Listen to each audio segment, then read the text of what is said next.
sabi lang ni BP na pagre-resign na isang pagtatraidor sa 32.2 million votes para sa kanya. If the defense seat their witness bloodbath start again, our BP Sara has nothing to lose. Kaya lalaban siya. Hindi po magre-resign si BP. Kaya nga po, chismis lang po pinakakalat nito ni Arnold Clavio. Kaya po natin siya kinokontra. Sir Bans, pag may mag-resign si BP Sara, wala na sweldo ang loyalistang vlogger.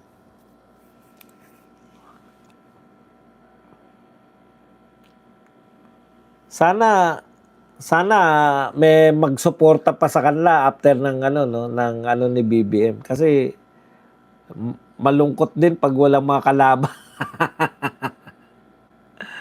Bantay sa lakayan. Si Manyakol Clavio, meron namang bagong budget galing Malacanang, double time sa paninira. Tsaka, nakalinya, isa na lang po yung sinasabi nila ng mga troll. Yan lang po yung sinasabi ng mga troll ngayon. Yung mga troll na walang pangalan, yan po yung sinasabi na merong secret, humihingi si BP Sara na secret meeting. Dalawa po yung pinakakalat nila Magre-resign si BP Sara tapos humingi si BP Sara ng secret meeting. Si Arnold Clavio pinag-isa niya Kaya humingi ng secret meeting dahil gustong mag-resign. Kaya gusto mag-resign para makatakbo sa 2028. Ano po logic? Ngayon ngang may tungkulin siya, vice president siya, anytime pwede siya maging presidente. Hindi natatakot yung mga kalaban niya na banatan siya Paano pa pag wala siyang tungkulin? Pag hindi na siya vice president? Di mas lalong madali siyang banatan, di ba? Manyakol Clavio. Pag hindi totoo, sinungaling. Kaya sinungaling yan si Manyak Clavio. Hanggang hindi gunggong ang BP na mag-resign at tuluyan siyang ipapakulong din. Correct. Kasi ngayon, kita nyo, pinaglalaban ng abogado niya, hindi nyo pwedeng sampahan ng kasong kriminal si BP Sara dahil siya ay impeachable official. Sa mga hindi po maunawaan yan, kasi yung kinakatwiran nila, porket vice president, hindi na pwedeng sampahan ng kaso. Opo, kasi nakalagay sa Constitution, maaari mo lang tanggalin yung mga ang paraan lang po ng pagtatanggal sa kanila sa pwesto ay through impeachment. Kung sasampahan mo siya na ang parusa ay matanggal sa pwesto, hindi po pwede yun na outside impeachment, pwede siyang matanggal. Alam niyo yun? Yung kasong kriminal po kasi, automatic po yun pag ikaw ay guilty. Automatic po yun natatanggalin ka na sa pwesto. O ilalagay po na tanggal ka na sa pwesto. Sabi nga ng konstitusyon, kaya sila impeachable.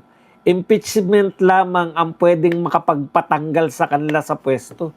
Tapos may shortcut pala. Pwede mo pala silang kasuhan para matanggal sa pwesto. Hindi po pwede yun. Kaya mga nagpapaliwanag dyan, pwede mo sampahan ng kaso yan, pero kasong sibil lang, yung magmumulta lang. Yung ang parusa lang ay magmumulta, pero kung ang parusa po ay makulong at matanggal sa pwesto, ay hindi po pwede yun. Kaya nga may impeachment Bakit pa nag-impeachment kung pwede palang sampahan ng kaso at matanggal sa pwesto?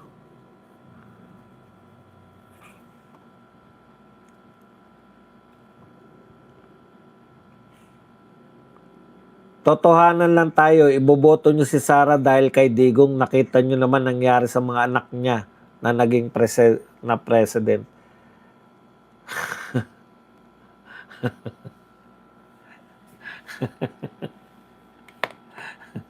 Alam mo, Boy Sira, nung una, maganda pa yung tingin ko sa'yo dahil okay itong mga point nito pang matalino, patulan natin. Pero ngayon, sinisira mo lang yung yung pagkatao mo sa akin. Boy Sira, puros kakatangan, magsaysay kan labang pinanunod si ICC. Pataway yung mga loyalista nga, sabi nila wala daw kaso mga Marcoses. Guilty nga si Imelda sa Sandigan Bayan noong November 2018. Huwag kang maniwala dyan sa bantay sa lakay. Yan. Maniwala lang ako pag si BP Sara na magsasabi. Search nyo po November 2018, Sandigan Bayan, Imelda Marcos. Sino po ba nagsabi na walang kaso yung mga Marcos? Pwede pong sabihin na naabsuelto sila sa mga kaso nila ngayon. Pero pa sabihin na wala silang kaso.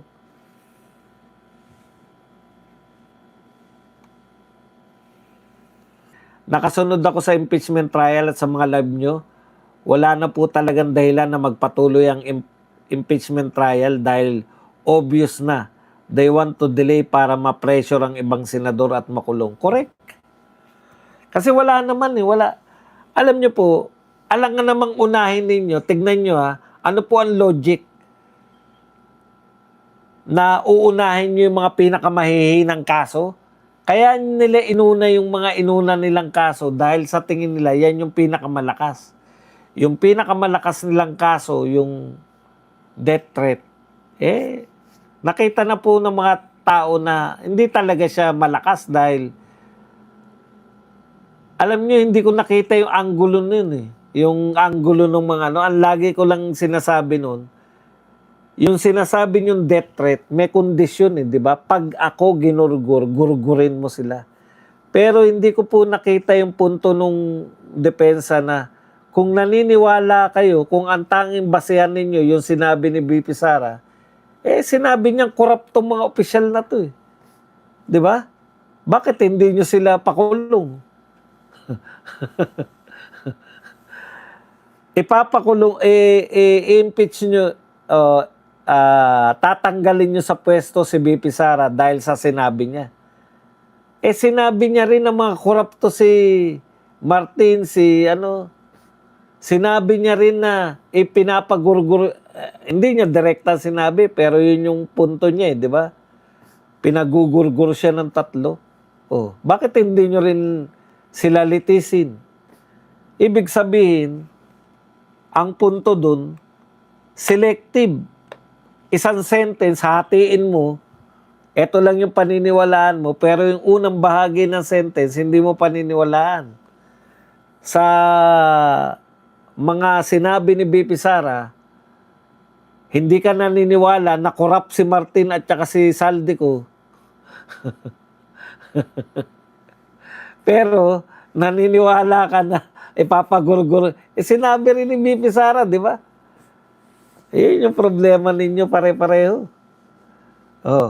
Yan yung una. Hindi mo pwedeng ang batayan mo ng speech ni BP Sara. Sinabi niya mismo.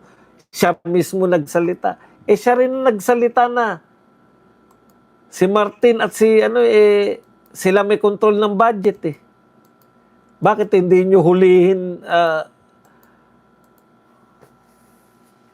hindi nyo pinaniniwalaan yun?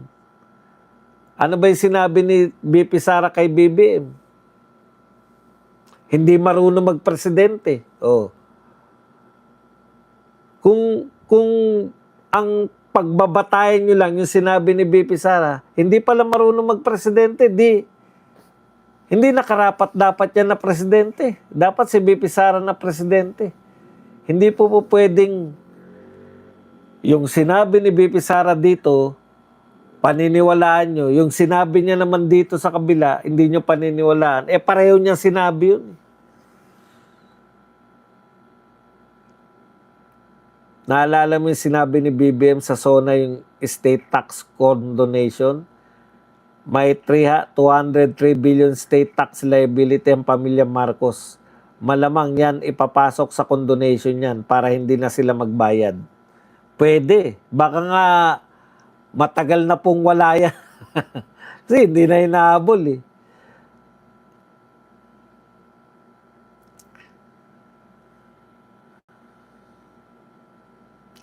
Mas interesado ang tambayan sa flood control kaysa sa impeachment trial. Correct. Ang tingin ko sa impeachment, may mga bias ang senador na iba. Hindi po lahat. hindi po iba. Lahat po may bias. Hindi po ba nahalata? Si Risa Ontiveros, si Bam Aquino, si Kiko Pangilinan, yung magkapatid na Tulfo. Oh. Sino pa? Si Lacson at saka si Tito Soto. Oh. Si Joel Villanueva, lahat sila bias dito. Bias laban kay BP Sara. Yung bias naman pabor kay BP Sara. Si Bongo, si Robin Padilla, si Aimee Marcos. Magkapatid na Cayetano. Oh. Ano po bang masama doon? Yun talagang ako nagsasabi ko ng totoo. Yan talagang katotohanan. May bias po lahat yan. Pakinggan nyo po ang opening prayer ni Erwin sa huling impeachment trial. Nanawagan na sana maliwanagan ang isip ng BP na unahin ang ikabubuti ng taong bayan.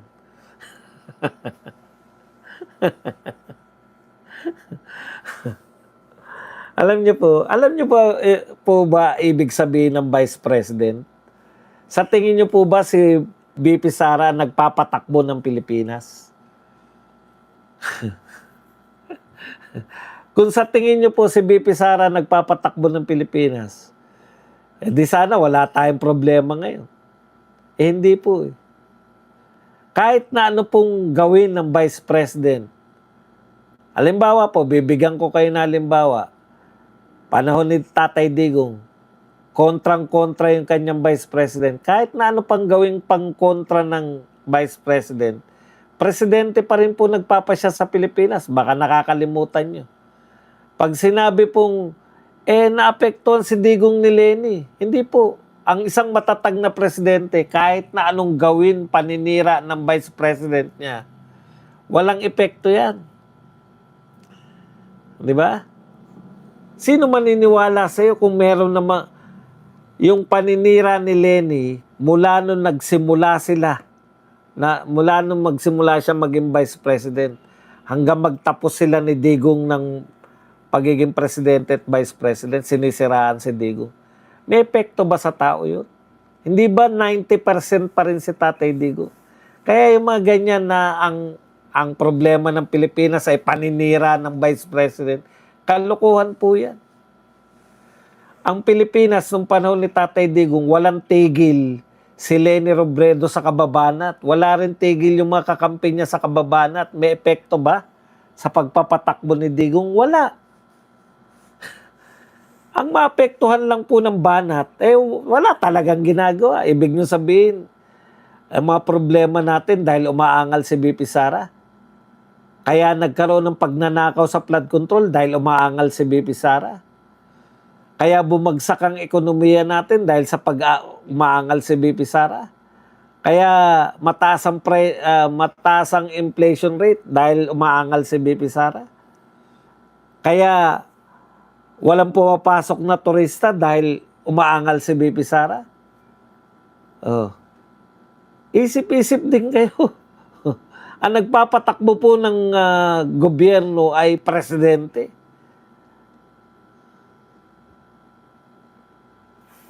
Sir Baz, totoo po may boto na ang mga senador. Ang tanong, paano kailan nila i-stop to vote? Hindi na po nila pwedeng i-stop yan. Ang problema, ang gusto lang naman na sana natin ganito. Para makidalamhati ka sa mga tao habang may kasagsagan ng baha. Tigil muna natin to. Puta, kasagsagan ng baha, nagtatrial sila eh. Tigil muna natin to. Sana, sinabi ni Waling-Waling, pagpapaliban natin ng itong linggong ito. Nung nakaraang linggo na baha talaga. Para po makiisa tayo, lahat po ng gagastosin natin, 3 araw, 75 million, ay idodonate muna namin sa mga nabahaan. Mga ganun ba? Boss Baz, payag kaya si Auntie Claire at si Matibag na endorse ni BBM kung tatakbo sila? Ano sa palagay mo? Sino naman pong hindi papayag na endorso? Lahat po na may ambisyon na-endorso po sila, papayag po yan.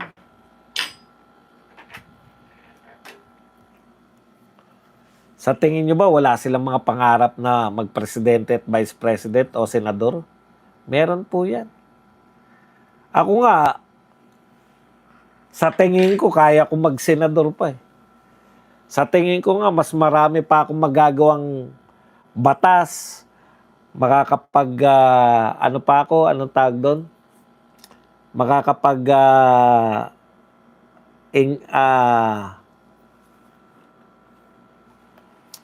imbestiga pa ako na mas matino kaysa sa kanila.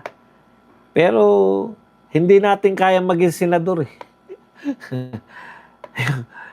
hindi mali pala. Kaya ko maging senador, yung trabaho ng senador, ang hindi natin kaya, manalo sa pagiging senador. Iyan yung pagkakaiba nun. Kaya mo maging senador, hindi mo naman kaya manalo. Oh. Kaya, matutulad ka lang kay Models of Manila pag tumakbo kang senador. Boss Bad, sana sa 2028, yung 24 na senador, lahat kakampi ni BP Sara para wala ng minority at majority. Sarap sana nun, no? Pangit din yun. Maganda rin yung may mga kontra. Hindi ako naniniwala na dapat wala ng kontra-kontra. Mas masarap po may kumukontra. Tan yung panahon ni Tatay Digong, di ba? May kumukontra sa kanya. Masarap po yun eh. Kasi kahit papano, magiging complacent ka po kung wala nang kumukontra. Akala mo lahat ng ginagawa mo tama. Yan po ang papel ng oposisyon. Tagapagpaalala.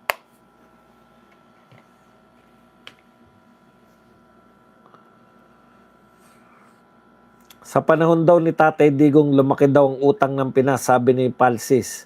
May masabi lang, di niya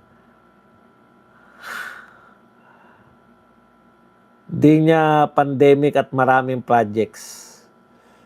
Tama naman yun eh. Totoo naman na pwede talaga na ang pangungutang po hindi masama. Sabi nga, ang ganda ng halimbawa ni Jokno, di ba?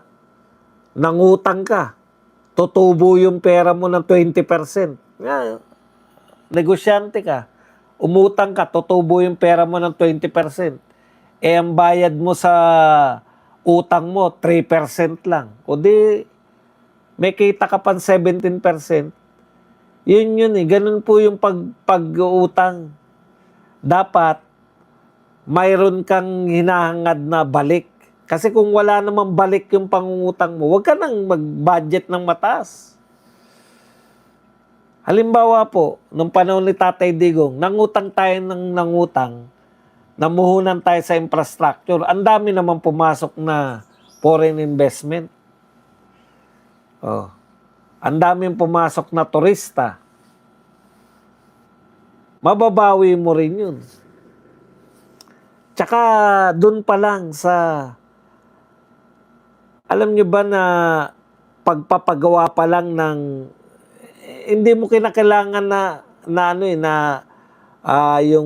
yung mga infrastructure project. Ang maganda sa infrastructure project, gumagawa ka pa lang na infrastructure project mo, nagpapaunlad na ekonomiya yan. Kasi ang dami mong hinahire. Ang dami mo, yung mga binibilan mo ng semento, binibilan mo ng bakal. Lahat po yan umuunlad eh. Yung mga trabahador mo. Kaya po mataas ang GDP natin nung panahon ni Tatay Digong kasi ang daming kumikita. Kumikita yung mga kontraktor, kumikita yung mga trabahador nila. Kasi totoo eh. Alam mo yun? Totoong mga ginagawa, nakikita natin yung MRT, LRT. Okay. Tama ka, boss. Need talaga ng people power.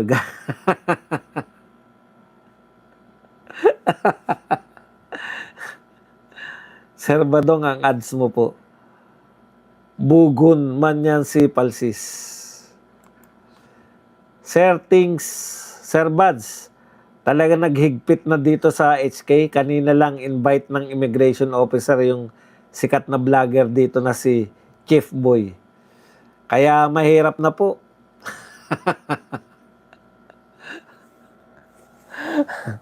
Mahirap na po muna magano. Yan, tignan yan. Sa kapritsyo lang po ni Gibo nakikipagtalo sa China. 'Di ba? Nambubuisit lang. Ngayon, hinigpitan na. Yan yung sinasabi natin, wala kayong pakundangan, di nyo alam, ang daming Pilipino nasa mainland China, ang daming Pilipino na nasa Hong Kong, ang daming Pilipino na nasa Macau.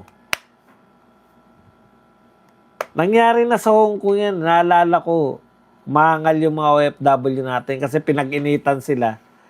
Yung Manila, yung hostage, 'di ba? Nagalit yung mga taga Hong Kong, yung mga turistang taga Hong Kong. Hinostage tapos hindi maganda yung yung pag-handle ng hostage. Daming namatay doon.